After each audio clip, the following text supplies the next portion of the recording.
Right, Winning Plays podcast is back. Chris Forsberg of NBC Sports Boston is back for the first time in March. I'm Brian Robb. Celtics are going out west. Get the coffee ready, guys. Get the already got it. You already got Here we it. go. Chris is already putting himself to work, prepping himself for the 2 a.m. drive homes from NBC Sports Boston studios. But well, I'll start. I'm gonna give it to you, Chris, because you're the guest here. Do we want to start tying up loose ends with I mean, we haven't talked about the KG ceremony. I know you did on the Celtics Talk podcast with Abby earlier this week, but I'm gonna give you the option if you want to start there, or do you want to start with Celtics West Coast trip, getting into where this team's at with let's start with West Coast trip and how we're feeling about this team. It's funny that they were rolling and then they had one little speed bump, and I feel like confidence meter went down a little bit. And I don't think it's like, I mean, they make a couple more shots, they win that game, but it's just always, it's like, damn, Luka, stop making late game plays. But any concern after that game? Well, that game didn't happen because no one talked about it afterwards. Because I don't know if you saw, Ray Allen arrived. There was a lot of, like, KG got very teary-eyed. On the one hand, it was one of those games where they were due for, quote unquote, due to lose one of these games. They've had like bad shooting games that they've won lately. And then, I mean, before that, what was their last loss? Like to the Pacers when they just shot the lights out. So scheduled loss, yes, maybe, but I don't know. I think the worry from that game, though, for me, is it wasn't like technically a fourth quarter collapse, but it was another one of those like, all right, you're up, you're in position here, and then you got stone cold dry, couldn't hit a thing down the stretch, and that is ultimately, if we write the obituary of the 2021-2022 Celtics, my guess is that's going to be in the headline, because when they go out of the playoffs, I'm guessing if they're going to lose, and especially lose early, it's going to be because of that. And that's still an issue for this coaching staff, players, et cetera, whoever you want to point to for the cause here. That's something that's going to have to be to watch here as the opposition, improves. I did enjoy that after months and months of us screaming, like, why isn't Peyton Pritchard playing? That Ime then irrationally rode him. Yeah. Like deep into the fourth quarter. Sneaky storyline right there, I feel like. Yeah. And not the first time, too, in the last few weeks. And I get it. Maybe he's just trying to pump his tires. I don't know, but like, he didn't have it. And I guess the shooting wasn't as bad as I thought. It was just that he had so many that were like halfway down and popped out. And, Derrick White obviously being pretty cold lately from 3-point land. And so that's in the spotlight a little bit more. Like Tatum, definitely. I think the biggest thing that jumped out to me going back and eventually, like once the KG stuff all settled down, going back and watching the end of that game, like when Luka makes the last drive and draws 3 defenders, he's just so damn patient, and he's like studying everything. He's looking where Al's going, and then he throws it to Dinwiddie. Whereas when the Celtics were in that situation, Tatum was a little bit sped up. And I thought from like, whether he thought the foul was coming on the last shot or like the turnover to Jalen when Jalen kind of, came up probably a little too quick. And I think that's just, for me, that's what I keep going back to with this team is, can in the fourth quarter of close games against good teams, will they find a way to win? And they've been better for sure lately, but I'm still just a little bit hesitant. I want to see them. I want to, and it feels so irrational to be like, Jason Tatum just outdueled Trae Young, John Morant, and Kevin Durant. And we're like, well, but he can't get past Luka. And that's just the high standard we hold them to right now. So eager to see how they bounce back, especially considering, tonight Golden State is got Draymond back, and they should be a lot more difficult than they've been in recent weeks. So every game I'm just kind of sitting here waiting, like these multiple days off in between games are driving me nuts. It is. It's been, I mean, the Celtics, I had one of the, I think, fewest games left out of any team in the NBA in terms of just the schedule volume, which bodes well for, resting up for this trip and, having some fresh legs there for the likes of, Al and Robb and some of the other, older guys in this roster. Not Robb, but just more Robb for, keeping them healthy, period. But what else do you look? I mean, to me, this trip, and you brought it up there, the subplot of Peyton Pritchard getting run at the end of the game, and like the Derrick White situation right now, which is, to me, I think it's, what's your panic meter on Derrick White? It's honestly not that high. No, like for a guy that's shooting 24% from 3, and this is not a knock on Emi at all, because the Celtics just needed 3-point shooting in that game. And, I don't, Payne hit a couple at the start of the fourth. So it's like, okay, let's, I'm all for like, ride the hot guy. And, that kind of strategy has worked a lot in the last couple months. So go with it. At the same time, when you can't score, like Derrick White's damn good defensively too. So it's like, and I think you could see a couple of the breakdowns at the end of that game. It was like, Payton was late on a rotation and things like that. So to your point, you're like, well, this is why Payton Pritchard's a bench player, and you can't, he might fit in well with the starters, but throwing him into the fire in that spot is going to make you look a little bit more vulnerable. But is at the same time, White is, you need better than 24% from three. Like it needs to happen. And so what do you think is the main cause of that? But the issue is, like, you look at his career numbers and it's like, well, this is like, I don't know how much better you can expect this to get, just because that's why he was able to be available in the first place. I feel like I can't load my internet browser without probably crashing my Zoom windows, because I have a 1984 MacBook. What is our old friend shooting in San Antonio on 3-pointers? Can you look that up while I'm rambling? I can. So I think we knew when he came in that Derrick White was not known as like a knockdown shooter, and Brad expressed hope that, much like Josh Richardson, that he would be able to hit more shots with more open looks here in Boston. It certainly streaky, like feels like he's made some, but yeah, like it's maddening when he doesn't, but it's maddening when the whole team doesn't. Grant is in a funk. You got Payton Pritchard, who has the hot start, but then goes cold. And if I'm Tatum, did you see the I think his potential assists in that game was like 13 or 14. And he finished with 4 assists. And I know, like, people hate potential assists, but it does matter. Like when you're 9 off from your total and you only finish with 4, it shows that he was making the right plays most of the time. Like he had a couple bad passes that were a little bit off the mark. That cross court to Marcus Smart in the final couple, like 2 or 3 minutes there. That one to Jalen that resulted in the turnover. Like if they're just a little bit more crisp in those situations, they probably win that game. But yeah, to your point, like I think Derrick White does a lot of good things out there, even when he's not making shots. And I'm not worried. He still facilitates ball movement. He still at least keeps defenses honest because they know he's going to take that shot. He's more of a plus, and I think the numbers bear that out. But yeah, certainly you're just left clamoring with this team for any bit of knockdown shooting. And that like, look, Grant was doing it for a long stretch.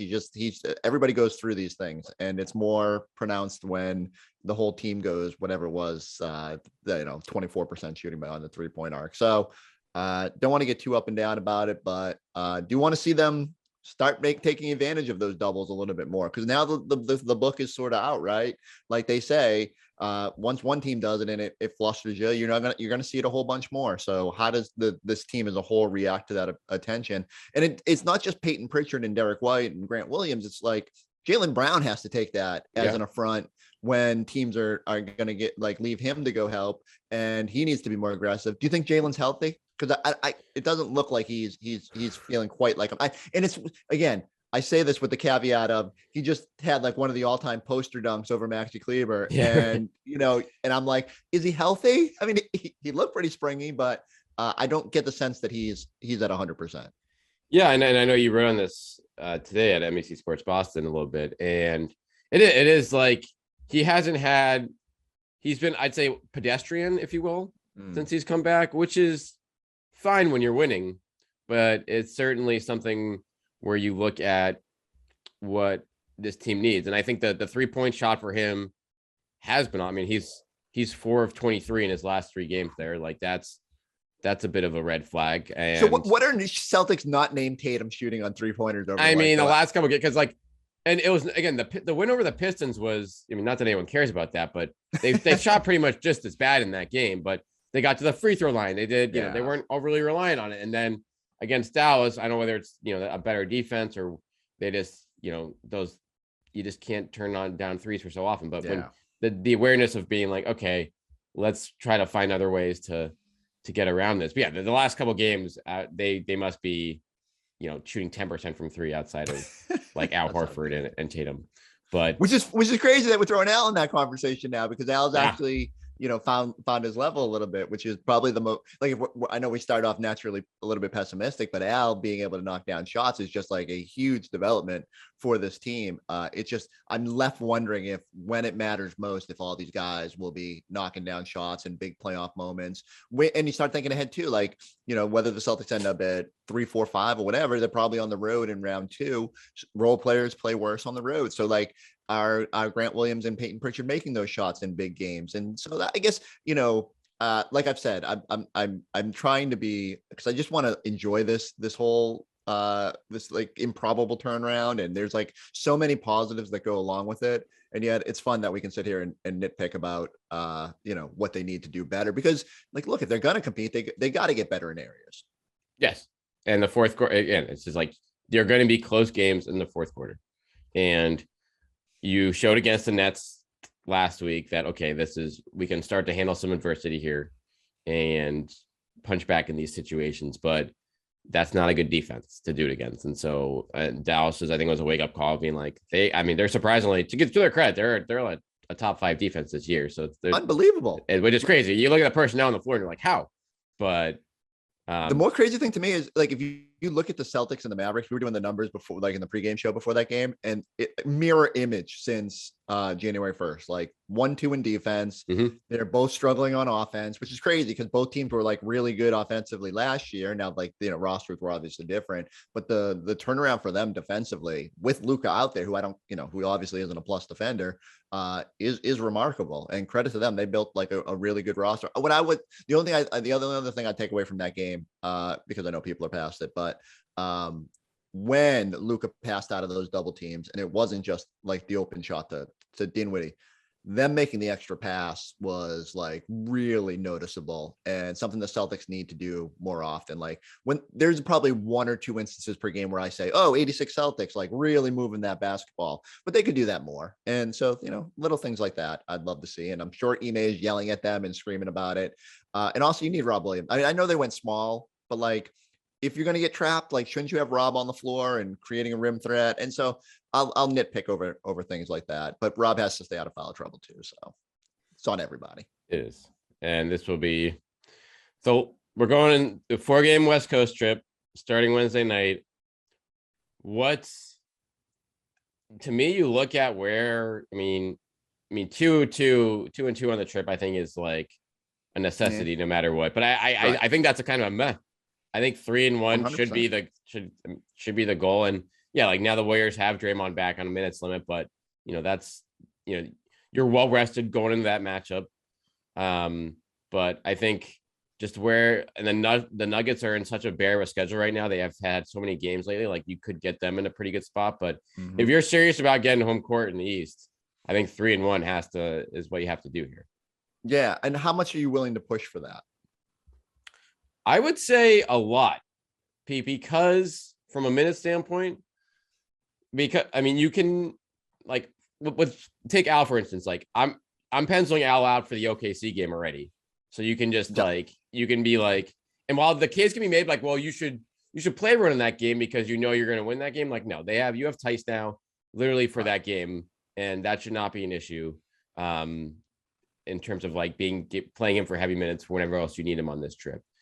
But to me right now with the East standings, there's going to be so much jogging going on. You want to be in pole position to figure out what you want to do. You don't want to have to be like scrambling during that last chaotic week where you're facing all these good teams.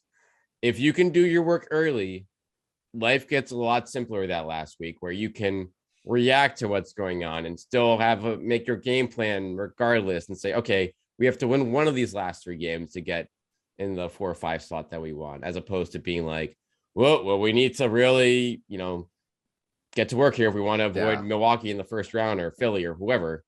And I mean, we can debate who you actually want to avoid at this point and not. But to me, you do your work now.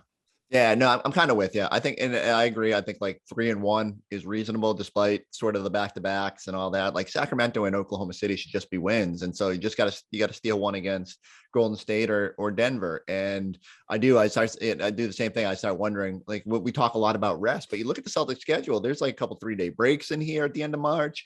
Like, it's pretty agreeable. And so if Ime wants to just continue riding this like heavy rotation with 7 guys, 8 guys, whatever it is, I'm not opposed to it. And you probably will be able to catch guys some breaks. Although, like, I say that, and then all I think about is like last year against Oklahoma City and Moses Brown going for 17 and 17. So their luck, their young players will have a big night that night and ruin that. So I hope they just kind of just like you said, do your work now, because the end it's just everyone keeps saying, like, where do you think they're going to land? I'm like, I have no clue. Like, it's so wonky the way these things are lining up, and like, will Cleveland fall into the play-in? Will Toronto surge up? What will happen here with Brooklyn now? And so I think you're just better off focusing. And I hate the one game at a time cliche, but really, like, all right, try to go 3-1 on this trip, come home, see where you're at. Like, there'll be times to find rest if you need to at the finish line of the season, if you've done your work and you're like already locked in at 3 or 4 or whatever. But yeah, as long as the matchups are lining up the right way, I guess I don't worry too much about the home court, as much of a nice luxury it would be. And probably, again, I start thinking like, you just feel a lot more confident going into a series, because if Chicago gets healthy, as much as we think the Celtics would be a good matchup with there, you just want every advantage you can have. Absolutely. And let's look at the standings though, real quick, because when you bring them up here for that, like, did you get Josh Richardson's 3-point percentage? Oh, Derrick White? No, Josh Richardson. You want Josh Richardson? Right? Oh, sorry, you thought you said Derrick. Here, let me pull that up. I just want to, like, if he's shooting 41%, I'm gonna. Yeah, right. Well, the Spurs are certainly scoring points, but they're giving up about 1,000. Ooh, you're not gonna want to hear his 3-point percentage. 43.5%. I thought it's supposed to cool off down there. No. So he's up to 40% on the year. Wow. So that's first off, shouts to Josh Richardson, because I when Brad was saying that he thought he would rebound this year, I thought it was just Brad kind of blowing smoke. And I think you're always hopeful that when you come to a team with maybe a better fit for you and open looks, that they'll knock them down. So I guess you cross your fingers and just hope the more Derrick White plays, despite history suggesting he's just not going to be a super consistent shooter, that he gets to something around league average, and you can live with that. Right. And so, I mean, Derrick White, he's 30% on the season right now, 33% in his career. Yeah, and you hope he's getting that out of his system now if you're the Celtics, and then by the time things matter a little bit more, they are getting good looks. Like, that's going back to it, right? So standings right now, Celtics heading onto this West Coast trip are in 5th place, a half game behind the Bulls, a game behind the 76ers in the 3rd seed, 2 games behind the Bucks, 4.5 games behind the Heat at number 1. In my mind, shout out Heat. Like, holy cow. I just spent all season thinking they can't sustain with the injuries they've had and then not having their personnel. And I mean, it's wild how much they've just really run away with this thing. And yet, for irrational reasons beyond me, we sit here and we're like, well, that'd be a great 2nd round matchup, better than playing Milwaukee. And like, I truly feel that way, but it is just wild that how good they've been. But yeah, just wow, finding ways to do it with Max Strus and Spoelstra, maybe. Exactly. Yeah, Max Strus gets all the credit, right? I mean, he's led the way. So it's sad though, but like, but they're still only 2.5 games up for the 1 seed. It's like it feels kind of safe, but it's still the Bucks are rolling now. They've won 7 of 10. From the Celtics perspective, I think the best case scenario in my mind for them right now, and I think you want the Bucks to kind of separate themselves in that 2 seed. If, like, just looking at how the standings are, because that makes everything else much easier for you to figure out. Sure. Because A, you don't have to chase that 2 seed, not that you would want in the first place, and B, you don't have to worry about the Bucks falling down to a potential 1st round matchup, which I think is honestly the worst case scenario, whether that's a 3-6, 4-5, like that would all be in play there. But if they chase Miami, think they're going to get the 1, they fall short, they get the 2. Not only do you get the 2, you have the Bucks, Nets placing each other in the 1st round, which is like a huge win for the Celtics and everyone else in the Eastern Conference, I feel like. Yeah, I go back to it. I think you're hunting Chicago in round one, and you're hoping probably Miami instead of Milwaukee in round two. Not like assuming higher seeds win out, but yeah, it just makes it just that seems like the most agreeable path right now. And so yeah, it's like if you can just get into a position where you're just kind of in the mix for 3 or 4, and you can shuffle if you need to, and if you slip to 5, fine. The disaster scenarios are just watching the Bucks like throttle down or something and slide to 3 or 4. And but like it's so weird. I think most years I sit here and say here's the way it's going to play out, and this year it's just I can't even like start trying to project it, because on a night to night basis it slides so much. And even as we narrow down the what 15 games left on for most teams, I can't tell you how it's going to play out. And there's so many head to heads, and it will be a fascinating final month. 1 month from today, I think the playoffs start. So buckle up. Here's my last question for you on this, though. Brooklyn, 3.5 games behind the 6th seed right now with 13 to play. Any chance there? Are you worried at all of them, them sneaking into that 6th seed? Like, probably not, but Kyrie scoring 60, and if they're healthy, it's not unfeasible. And then it's going to create a hilarious trickle down effect where no one wants to be the 3 seed. Right. So that's what you want to be. You want to be in position to be like, figure out what you want to do. And that no clue. Week. And even so, what's funny to me is that, okay, say Brooklyn doesn't get out of the play-in bracket, so they're just like at 7 or 8 to finish this thing. Even if you're jockeying for 1 and 2, are you confident they're going to win that first playing game, right, and be the 7? Are you confident they might trip up and then have to win this? I mean, I don't envy everyone who's trying to play this. I think we've mentioned this before. What I do love is that while Brad would just kind of be like, we're going to win every game, pedal to the metal. Like, we don't care who we draw. We just want to be playing our best basketball. Ime is going to be like, we're avoiding this team and we're avoiding that team. Yep. And he will play the game if he needs to. So can't wait to see how it all unfolds. It could be some real shenanigans down the I hope Malik Fitz and Sam Hauser are have their Nikes ready to go for if they're needed in certain situations. 40 minutes in Memphis on the last game of the regular season. Counted on it for both of them. I love it. No matter what. But all right, let's wrap up with a little KG jersey retirement day talk. Nice. I thought it was very well done, to be honest. It was like comparing it to the Pierce ceremony a few years ago. I don't know. I guess I just like it. And part of it obviously was the amount of, I feel like there was more guys in the building for this one compared to that one. Sure. I think the Q&A format was great. Like that, just the great What was your favorite overall part? Yeah. I mean, I think it's gotta be the Q&A and then the spontaneous, like Ray and Pierce. I mean, it was organic. It was. And so that, I think, kind of separated. I think it was a good setup for the day regardless, but then you threw that on top of it, like that subplot, it just added, more to it and then Tom Brady said, screw Kevin Garnett's career. Like, I'm going to make sure no one in the world talks about this. How are you that oblivious? Like, I would love to be Tom Brady and just be floating in such obscurity that I don't know that another New England legend is being honored. And I'm just going to, I mean, nope. I love Tom One Brady, thing to do it after like 5 minutes left in the ceremony. Like, no, we're dropping this. We're making this go. I had only 2 problems with the ceremony. I thought, I agree. I thought they knocked it out of the park. Pierce obviously sort of did the whole holding the microphone thing and his own thing, but so one of my takeaways is, did anyone tell Paul Pierce that? That was pretty wild. That was for him to go like, okay, let's Kevin, hey, my guy. How about a guy? What is there to say about Kevin Garnett?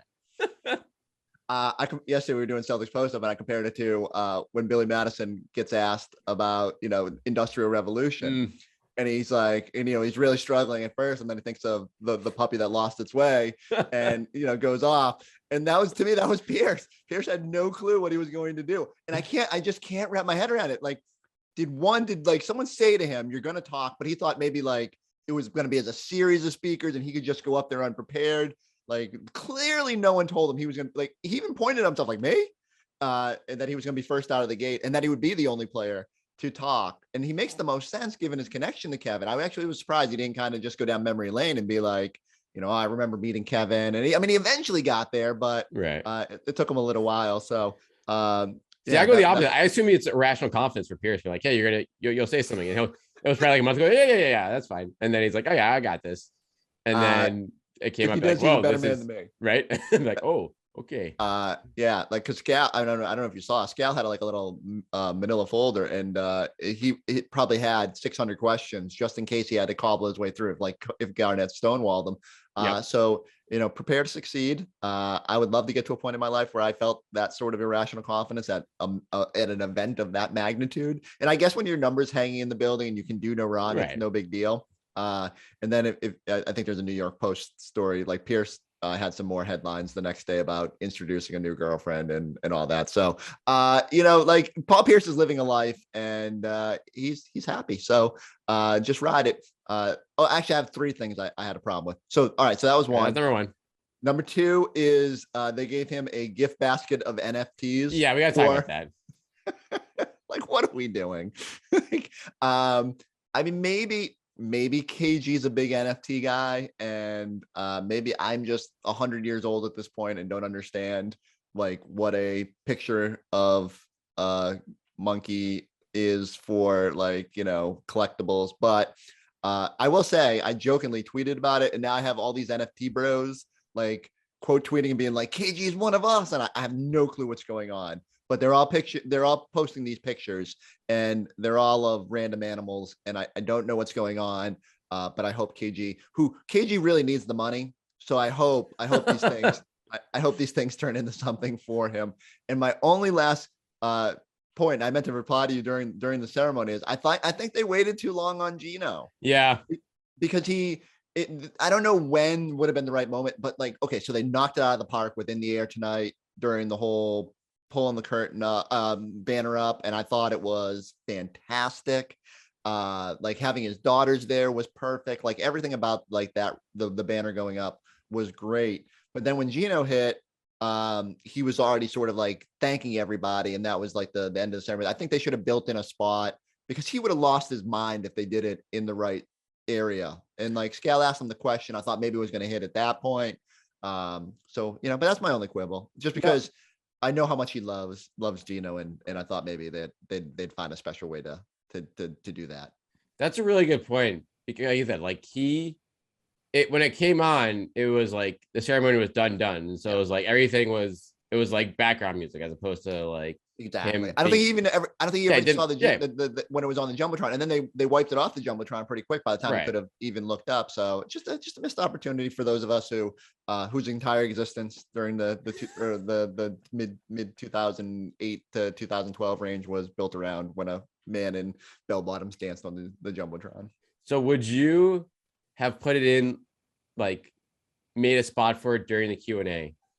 And being I honestly thought when Scala asked him that it was going to hit and it was going to be like a moment of levity in the middle there. And even then, I will say, I joked because I was actually, when I was thinking about it, I was like, I don't know if this is the right spot either, because then you're kind of like, you're breaking it up. But I just thought maybe Kevin hearing the beat in a quiet moment would be like, he would just start like looking around or whatever. And I don't know, maybe could have, back in the day, they had the dancers wearing the, the homemade Gino shirts. I thought maybe they would come out, or, there'd be something. But no, like, I mean, these are the quibbles, because again, I much like I'm lamenting what's going around with the Celtics, I thought the ceremony overall was fantastic. And these are hard things to plan. Like you said, they learned from the Pierce ceremony. I remember nothing about that ceremony, like in terms of, it was fine. I mean, I remember that they got their ass kicked by the Cavs, so everyone was like kind of bummed, but it seemed like it was fine, but it just seemed like very ordinary, generic, I guess. Yeah. And so this I feel like was more of, that might be the player, the people, the atmosphere. KG himself probably contributed to that, but it just seemed to go up a notch. So I completely agree. I think what also made it a little bit more special was that it got postponed once for the pandemic, that it ended up just like landing in probably like right as we come out of this mask mandates, and like everything's just a little bit more normal. And I think we appreciate it a little bit more in these instances. But yeah, kudos. I thought they did a really good job. The other thing I would say is they need to stop scheduling tough opponents when they're doing these things. Like line up the Wizards. Like who cares? That way you can at least have a fun night, and everyone, then the 21-22 Celtics aren't sitting in the back row all slumped in their chairs, despondent about losing that game. And maybe you would actually get to play Gino at the end of the game, and then he really would have got to enjoy it. When they were up 13, I was like, here we go. This is good. This is perfect. Like beating a good team, lopsided, and you can't plan these things. You got Celtics should have been a little bit after, especially after Jalen's dunk. I don't know how the energy in the building didn't just explode from that point. But one lingering question I do have for you: who's next? We heard obviously KG and Paul say Ray's next. I think we all agree that's a terrible idea. But who will be the next person that gets a number in the rafters? Danny Ainge. So I've made this case, and people sort of mock me. I like 44 could go up 3 times. Ainge, Scalabrine, and Robb. So obviously, I don't know how you do that. How do you put 44 up there while someone's wearing it? I don't know. Does Robb come out and do the Ray Bork and go to 4? Four. I don't know. I don't know how that works. But if they win a title with like team with the score, I think that's what Ainge needs to like, or at least the excuse to put Ainge up there. So I would make the case that Ainge already deserves to be up there, but he can't be the CEO of another team. Yeah, I get that. So that's like down the line. So I guess the question is whether, how long that takes. Like, how long are we waiting? Right? I hate to be morbid, but like we can't wait forever on some of these things. We just need to do them. Yeah. And like, let's celebrate people now. Like, what more does the man have to do? He won titles. He brought titles. He architect this thing. So I think I could make a pretty strong case. I would say I wish I could give credit to someone who brought this up. One of the other pods this week said it. It's time to just start putting names like in the rafters, because it's just getting tough. Like these jerseys are out of circulation. We're literally talking about retiring a number of a man whose jersey is being worn right now. And I would love to see it. Like there are certainly some numbers that deserve never to be worn again. No one should ever wear 33 again, but no one should wear 6. But there's probably a couple more that could be in circulation, and I don't know the answer to that. Like I don't think you can just start ripping down numbers. So maybe we're just in too deep. But at some point they've got to come up with something here. And I don't know. Didn't some organizations start doing that though? I feel like, I don't know if it's like a college one. Maybe it was a college team or something like that. Like, decided to start like, hey, well, let's we need some more numbers here, so let's like hit the reset button. I'm trying to think the Patriots will just never give out 12 again, but do they have retired numbers? I'm trying to think. Like there's nothing. They do, but not like, certainly not many. Right. So and I don't know, but like they've won 1 million Super Bowls now, so you could make the case that in 10 years from now they could have an issue where and I know football cash changed more than basketball, but I just think these are going to be issues that teams, we didn't think about this in year 20 of the NBA or 30 of the year NBA, but now we're year 75 and it's like, it's becoming an issue. So they need to figure that out. I do like some teams just do a Ring of Honor, and there's a difference between like who's up in the rafters versus who gets a little spot around there. But yeah, I don't know the answer. The other one that I'd make a case for, and again, it's like, it's completely selfish, but like Gorman's got to be up there at some point, right? Ooh. 40 years is the play-by-play voice. And there needs to be some kind of he needs to be acknowledged in the rafters somehow for the, like, I agree. Like that kind of staple to the organization. And he like crushed that ceremony. Yep. They had to get, except for the mic, they had to give him his mic cracking for the first like 5 minutes. It's like, come on. I don't know. That's beyond my pay grade, but all I know is that he was doing a great job, and Joe, with the technology that you've got. I hope he gets some sort of tribute for what he's done. He's the only, he's the play-by-play voice of my generation, and like the way Johnny Most on the radio, I think he deserves some sort of spot up there. Maybe we start putting do you give Tommy another spot and with Johnny Most and Gorman and, however you want to do it. But these people that were, indelible parts of your organization deserve to be toasted. And then I think, like the natural inclination is to say that the very next name that will go up there or number to go up there will be Deuce Tatum. Yes. Yeah. Well, how many players on the current Celtics? You totally missed my joke. I said Deuce Tatum, not Jason Tatum. No, I know. Okay. I just had this in the holster, but yes, no, there's his. Right. How many kids of the future of the current Celtics will have their names on the rafters? Wow. I mean, maybe one. I'm trying to think what other kid would be up there.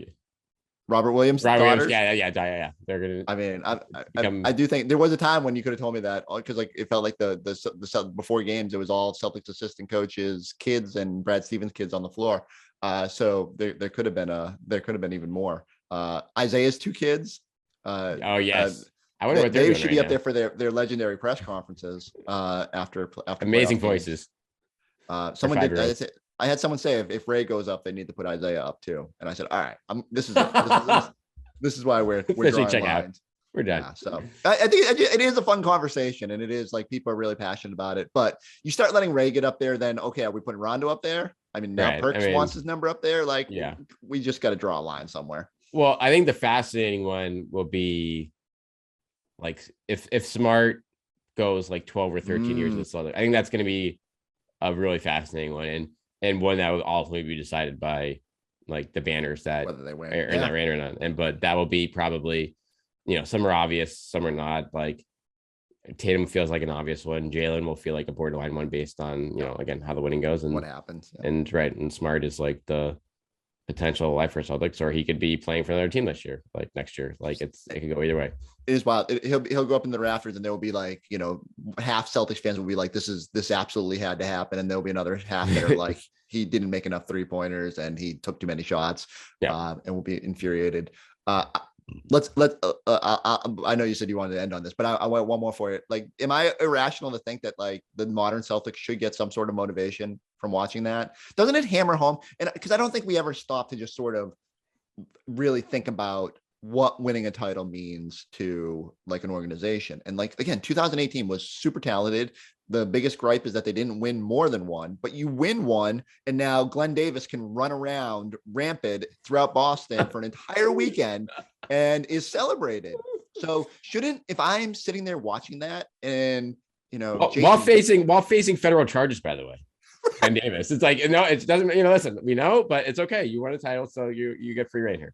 It blows my mind. It's just a reminder that if you're willing to sacrifice, if you're willing to put in the hard work it takes to get to the finish line on one of these things, it doesn't matter how many times you're an all-star. Like, I cannot off the top of my head tell you how many times that Paul Pierce was all NBA or or all-star or whatever. But what matters is I can tell you how many titles he won. And so I hope that as they're sitting there watching that, and shouts to my boy Rob for going on Twitter right afterward and saying motivation, because I'm glad someone was motivated by these things, because you should be. And it's good for them. I hope we'll see, like KG didn't motivate them to a win on Sunday. It's true. But we'll see if maybe now they've had a 6-hour flight to think about it, if it gives them some hope out west. You may just playing the ceremony on repeat, on the whole plane ride on loop. It's like, guys, listen, this is in the air tonight for 6 straight hours on